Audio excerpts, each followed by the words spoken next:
আপনাদের জন্য খুবই ইউজফুল একটা প্রোডাক্ট নিয়ে হাজির হয়েছি। এই প্রোডাক্টটা না আসলে এক একজন এক এক নামে চেনে।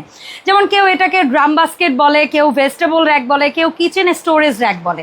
তো আপনি যে নামেই ডাকুন না কেন, আজকে আমি এই প্রোডাক্টের দুইটা ক্যাটাগরি দেখাবো, একটা স্কোয়ার শেপ, একটা রাউন্ড শেপ। আমার কাছে দুই শেপের দুটো সাইজের প্রোডাক্ট অ্যাভেলেবেল আছে।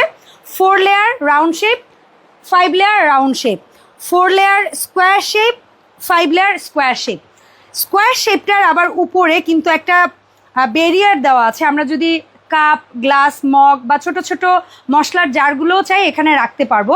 আর এই যে ভেতরের যে স্পেসটা, অনেক সময় আছে যে আমরা যে মশলাগুলো বা হচ্ছে এখানে রাখবো আলু, পেঁয়াজ বা রসুন, তো ওগুলো না একটু হাওয়া বাতাস না আসলে কিন্তু নষ্ট হয়ে যেতে পারে। যার কারণে নিচে রডের অপশন আছে এবং এখানে কিন্তু জালি নেট বা ছিদ্র আছে, পর্যাপ্ত বাতাস আসা যাওয়া করতে পারবে। আর প্রত্যেকটা প্রোডাক্টের সাথে কিন্তু 4টা করে চাকা অ্যাভেলেবেল আছে এবং এই চাকাগুলো আপনারা নিচে লাগিয়ে নিতে পারবেন। আর যদি কেউ না লাগাতে চান, আমরা যেভাবে রেখেছি এভাবেও রাখতে পারবেন ফিক্সড ওয়েতে। তবে চাকাটা লাগালে সুবিধা হচ্ছে, প্রতিদিন আমরা যখন ঘর ঝাড়া মোছা করব, চাকাটা থাকলে যখন এর মধ্যে 10, 15 বা 20 কেজি আলু, পেঁয়াজ থাকবে, তখন কিন্তু এটাকে আর আমার পক্ষে এভাবে হাতে তোলা সম্ভব হবে না।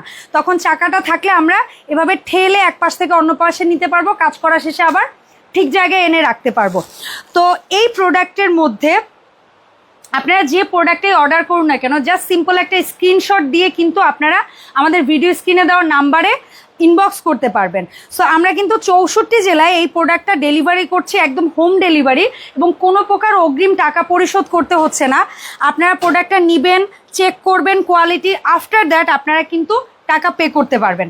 আর অনেকে ভাবতে পারেন এত বড় একটা প্রোডাক্ট আপনারা অর্ডার করবেন কিভাবে যাবে।